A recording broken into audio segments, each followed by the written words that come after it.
Bienvenidos y bienvenidas una vez más a La Paz en Foco, el programa del Centro de Pensamiento y Seguimiento al Diálogo de Paz y de Unimedios de la Universidad Nacional de Colombia. Hoy tenemos un programa muy interesante. Vamos a hablar sobre la encrucijada de la paz con el ELN, entre la esperanza y la incertidumbre. Y para eso tenemos tres invitados de lujo. Nos acompaña el profesor Carlos Medina Gallego, de aquí de la casa. Él es profesor del Departamento de Derecho, de la Facultad de Derecho, Ciencias Políticas y Sociales, y miembro del Grupo de Investigación en Seguridad y Defensa. Y nos acompaña también Luis Eduardo Celis, sociólogo de la Universidad Nacional de Colombia y analista del conflicto armado. Y nos acompaña Carlos Arturo Velandia Jagua. Él es investigador y consultor sobre temas de paz y conflicto armado, gestor de paz y fue miembro de la Dirección Nacional del ELN. A los tres, muchas gracias por aceptar participar en nuestro programa.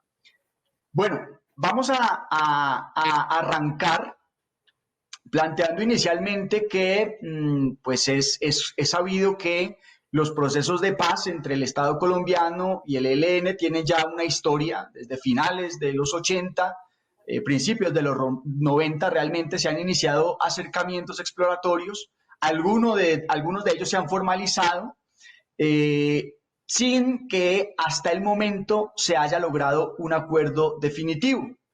Esta realidad implica, lógicamente, analizar, reconocer cuáles han sido los diferentes contextos, dinámicas, actores, decisiones, acciones que definen esas trayectorias de esas negociaciones tan convulsas, podríamos decir, que a pesar de contar con importantes ejercicios deliberativos, espacios de recolección de iniciativas, de propuestas desde la sociedad civil y con respaldo de diferentes actores, pues el diálogo aún sigue siendo un diálogo pesado, anquilosado.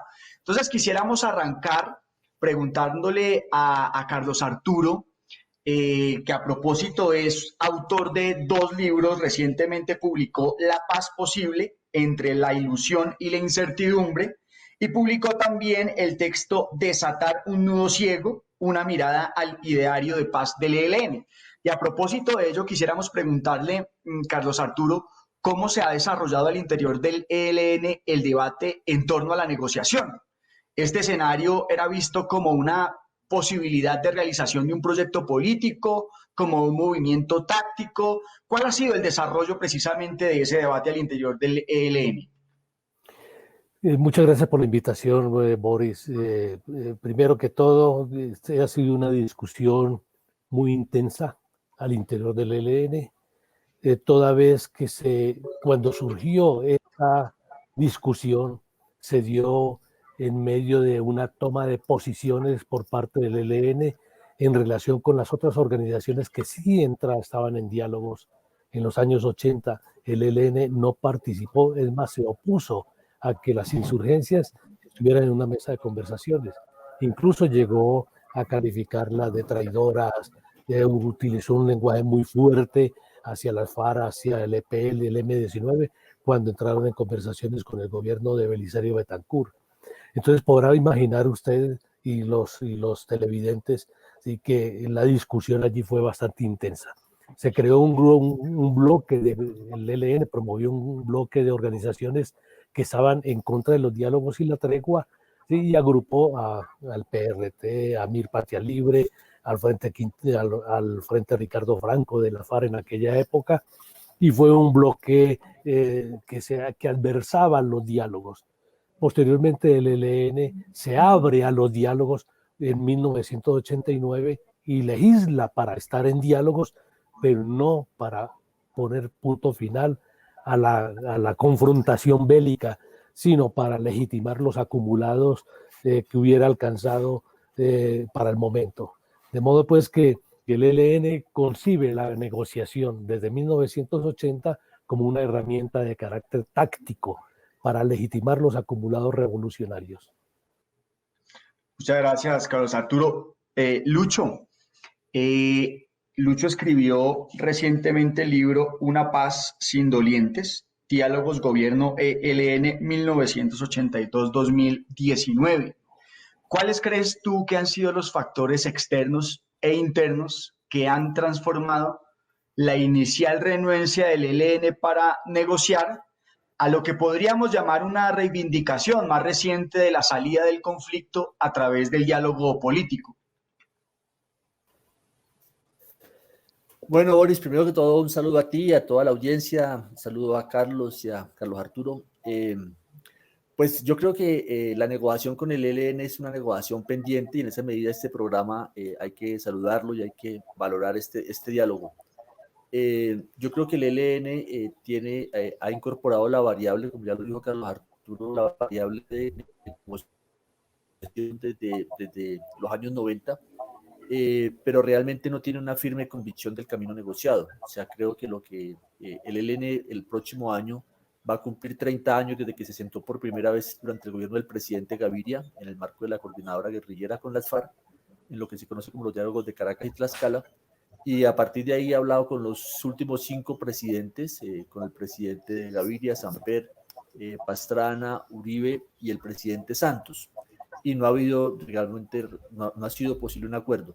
Y con este gobierno, pues ya sabemos que hubo algunos contactos, pero tampoco ha habido una dinámica importante. Entonces, yo creo que el reto es que el ELN se convenza de un camino negociado y esa convicción todavía falta, ¿no? Porque creo que la contraparte, que son los gobiernos, tampoco han tenido una oferta de negociación consistente y eso nos tiene pues en este callejón, que creo que es un callejón con salida.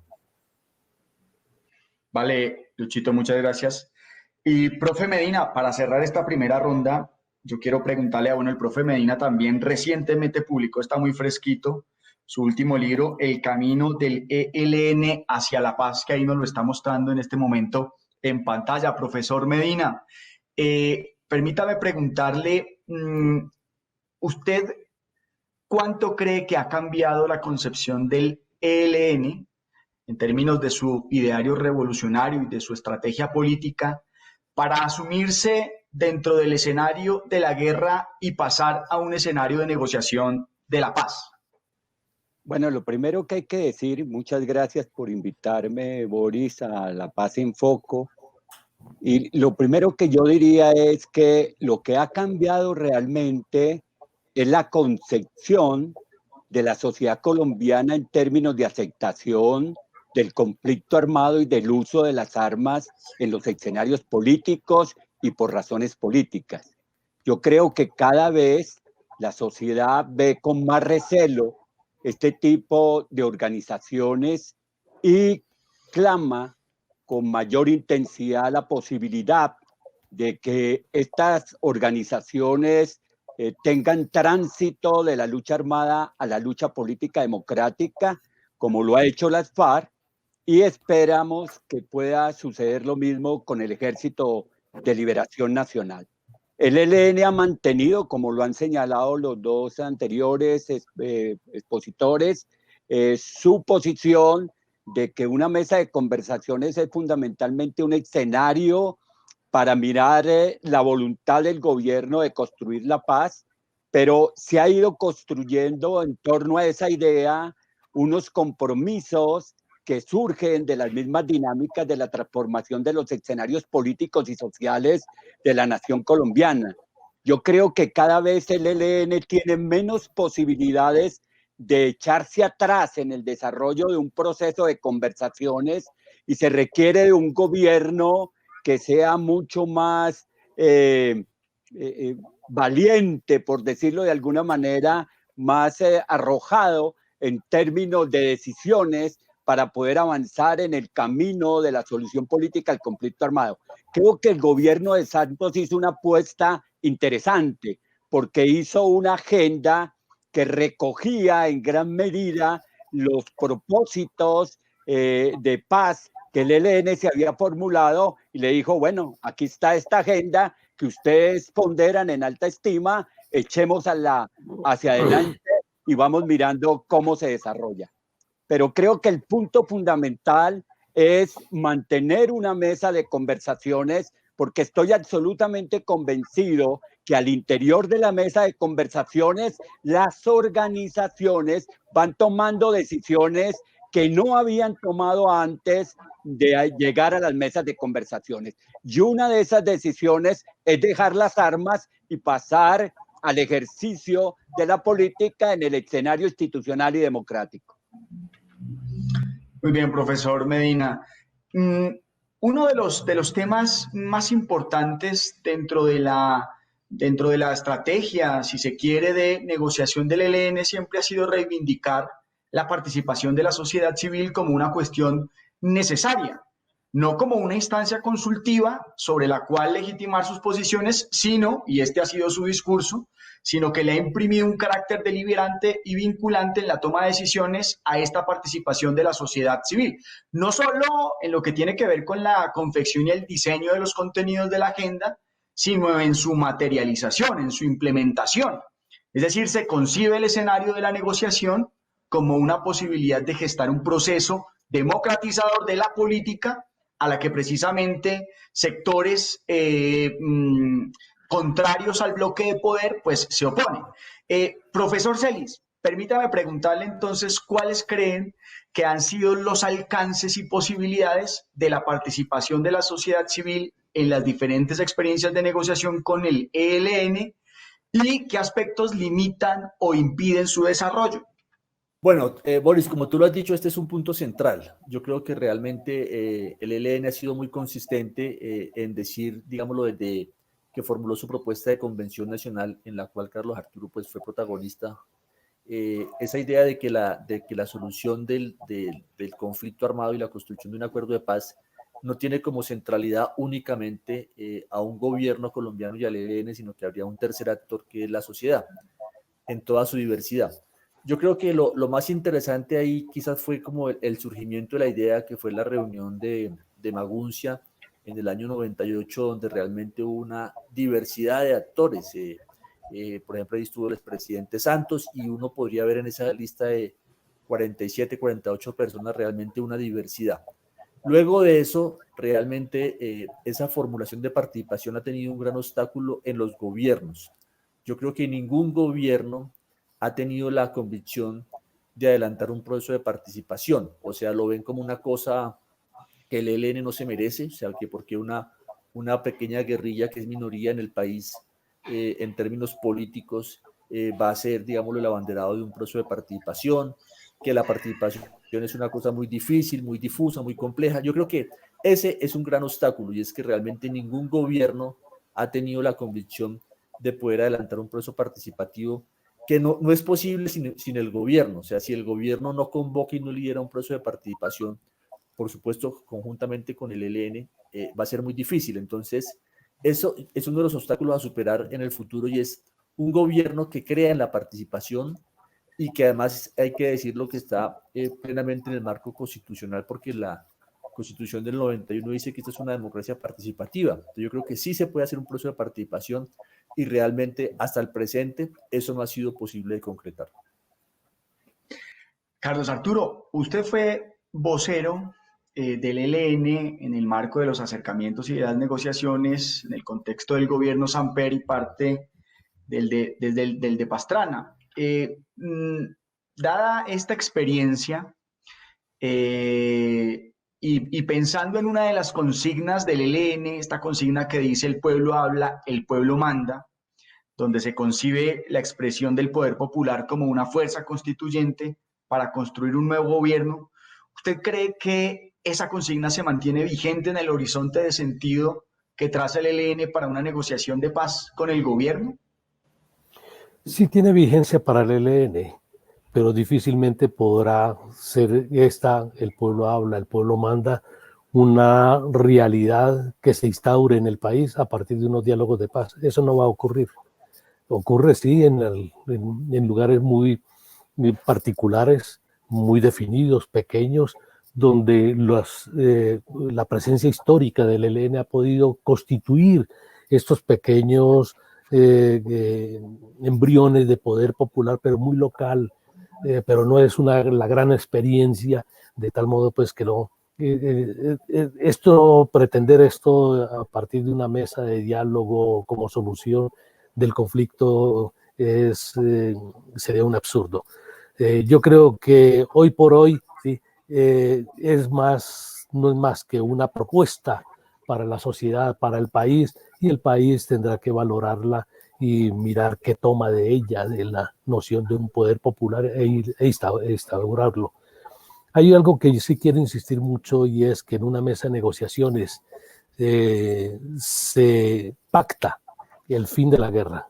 Esa es la labor de las partes del conflicto, pactar el fin de la guerra y generar las dinámicas y crear las bases que sean posibles y que sean positivas para que la sociedad construya paz. Es más, no es posible que de la mesa de negociación surja la gran transformación que necesitan los colombianos. De modo pues que esto hay que ponerlo en sus justas proporciones, ¿sí? Cuál es la tarea del uno y cuál es la tarea del otro. La tarea de los armados, de las partes que están involucradas en la guerra, es poner fin al conflicto armado. La tarea de la ciudadanía, la sociedad, es construir paz. Bueno, pero aquí se presenta una tensión o una gran dificultad porque el ELN ha insistido precisamente en que para poder avanzar en la perspectiva de una mesa de negociaciones y del desarrollo de una agenda es fundamental pues los planteamientos que haga la sociedad civil. Y yo le pregunto, profe Medina, ¿cómo podría entonces construirse una metodología que garantice que esa participación sea pluralista y democrática, pero que sea efectiva, que permita a una mesa de conversaciones llegar a buen puerto? Bueno, yo creo que en el modelo de negociación que quiere adelantar el ELN, la participación de la sociedad civil es importante. Y yo pensaría que si se construye una metodología adecuada y se hace uso del capital social que hay en los distintos territorios, se podría generar un proceso de participación que hiciera grandes aportes a la construcción de las agendas territoriales de paz, a los procesos de participación ciudadana en el desarrollo de la gobernabilidad territorial, y que se podrían generar comunidades participativas con capacidad de decisión y de gestión gobernativa y de transformación. Yo creo que es importante tomar en consideración la participación de la sociedad. Ahora, ¿qué tipo de participación es? ¿De qué naturaleza? ¿Es una participación consultiva? ¿Es una participación vinculante? ¿Es una participación autónoma? ¿Es una participación transformadora? ¿Qué tipo de participación es el que va a tener la sociedad o los movimientos sociales en los distintos territorios? Pero hay dos aspectos que me parecen fundamentales. Primero, es que la participación nos permite pensar el desarrollo de un proceso de paz desde los territorios. Y un segundo aspecto es que esos territorios tienen agendas sociales que han venido trabajando durante muchos años y que los gobiernos han ido aplazando indefinidamente, y que en el marco de un proceso de paz podían constituirse en programas y planes de desarrollo para la construcción de la paz territorial que serían muy útiles. ¿Cómo sustraer los territorios, las poblaciones del desarrollo del conflicto y construir en esos territorios desarrollo, paz, bienestar, democracia, justicia? Y eso me parece que es bueno. Los gobiernos no le apuntan mucho a la participación amplia de la sociedad, pero recordemos que hay una experiencia de participación ciudadana, y es la experiencia que se desarrolló con el proceso de las FARC. Gran parte de la agenda y del acuerdo de paz fueron construidos por las comunidades y los movimientos sociales en toda su esplendor. Es una participación amplia, pluralista y que incluye a todos los sectores, o que debe incluir a todos los sectores, no solo a los sectores sobre los cuales tiene incidencia el ELN. Muy bien, profesor Medina. Pensando precisamente en las implicaciones que puede tener en un proceso con el ELN, lo que ha sido no solamente la negociación, sino ahora la implementación del acuerdo de paz con las FARC, donde vemos alguna radicalización de sectores cercanos al gobierno que se oponen a la construcción de paz y que representan un obstáculo a la construcción de los consensos sociales necesarios para avanzar hacia una situación, hacia un estado de convivencia y reconciliación nacional. Carlos Arturo, yo quisiera preguntarle, pensando en algunas hipótesis que pudiéramos plantear en términos de la perspectiva de futuro, ¿cómo considera usted, o qué alcance, perdón, qué incidencia cree usted que tiene el estado de la implementación del acuerdo de paz con las FARC para un proceso con el ELN? ¿Podría, por ejemplo, pensarse que este grupo Nueva Marquetalia, liderado por antiguos negociadores de las FARC, se pueden constituir como una especie de spoiler de fracaso anunciado de pronto para un proceso de paz con el ELN?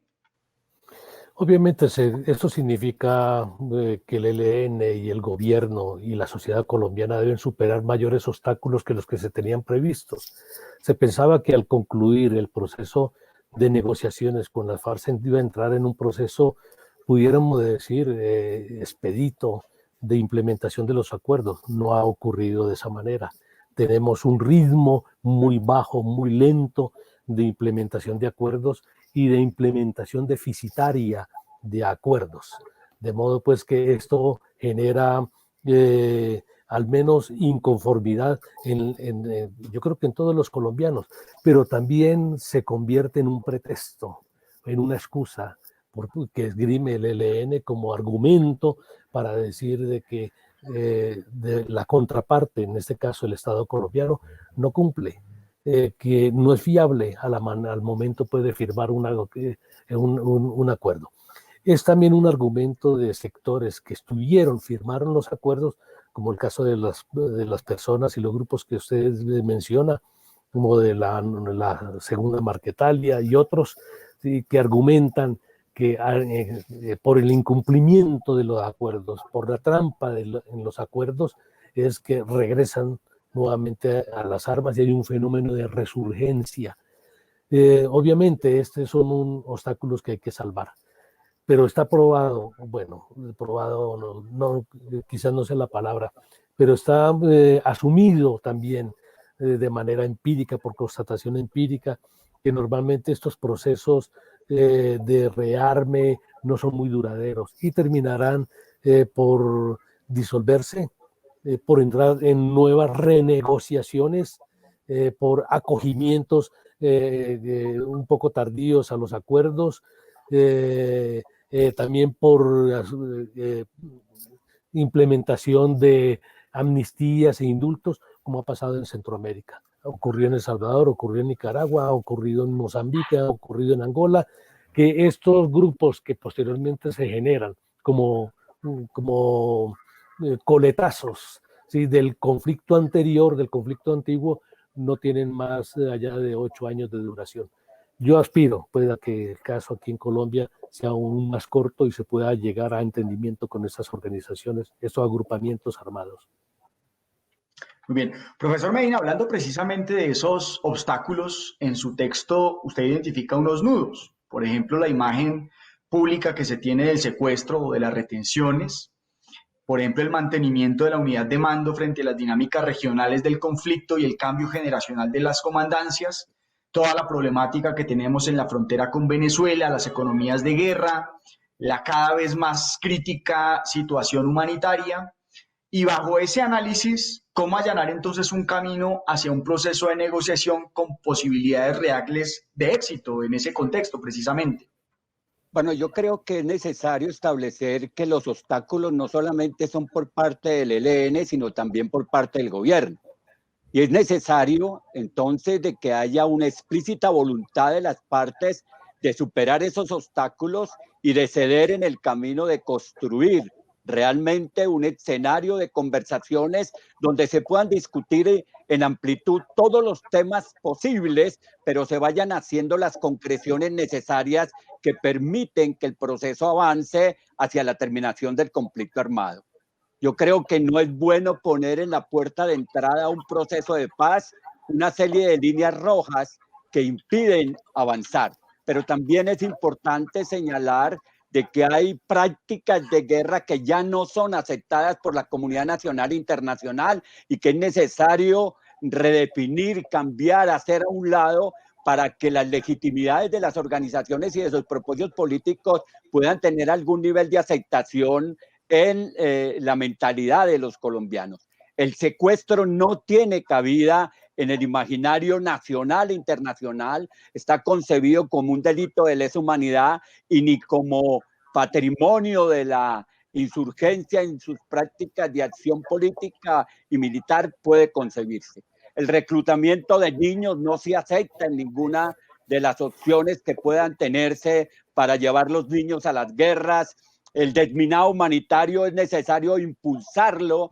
La utilización de minas antipersonales es necesario irlas evacuando. La posibilidad de que el gobierno, por ejemplo, le dé la cobertura y la seguridad a los líderes sociales, a los defensores de derechos humanos, a los ambientalistas, y se construyan las garantías suficientes para que quienes están participando en el desarrollo de la vida social, económica y política de la nación no sean víctimas de la criminalidad. Es un aspecto que el gobierno tiene que garantizar, como ampliar y profundizar la democracia. Es que lo que está pasando con el proceso de las FARC no constituye un ejemplo a seguir en el proceso con el ELN. Por eso ese espejo retrovisor que está mirando el ELN lo único que le da es justificaciones para mantenerse en la guerra.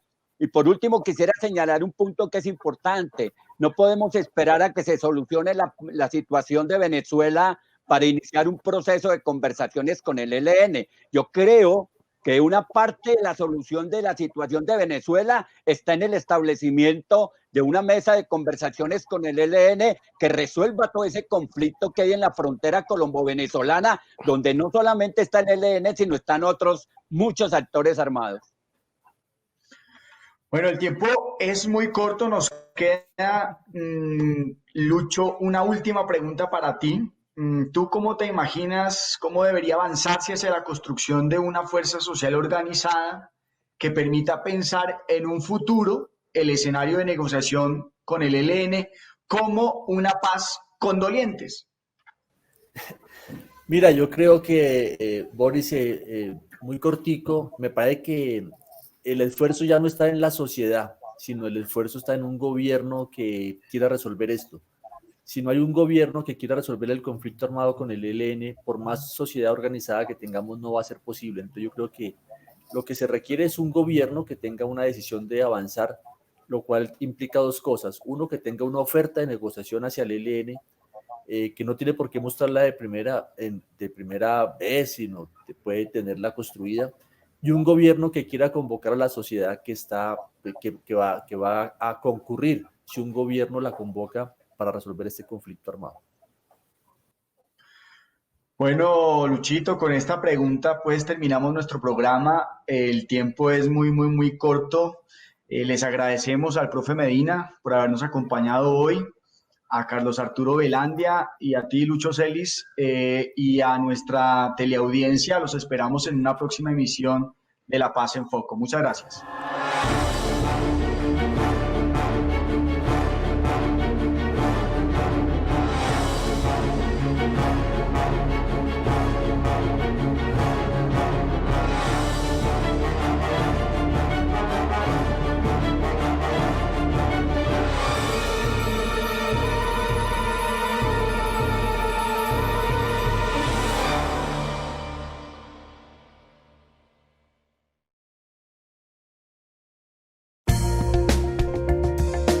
Universidad Nacional de Colombia, proyecto cultural, científico y colectivo de nación.